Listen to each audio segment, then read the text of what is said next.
Kasi guys, ayan, luto ko ngayon. Bagong luto. Yummy, yummy. Very delicious. Yan. Paborito to ng husband ko, guys. Yan. So, kapag weekend, may free akong magluto. Kaya, pinagluto ko siya kasi fave niya to. Favorite. Favorite niya. Mamaya i-ano natin, i-mix natin maigi para masarap.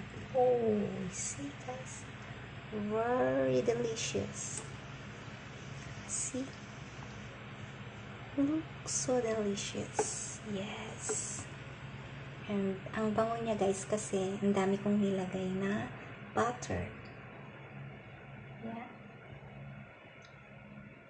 Yes, delicious, delicious.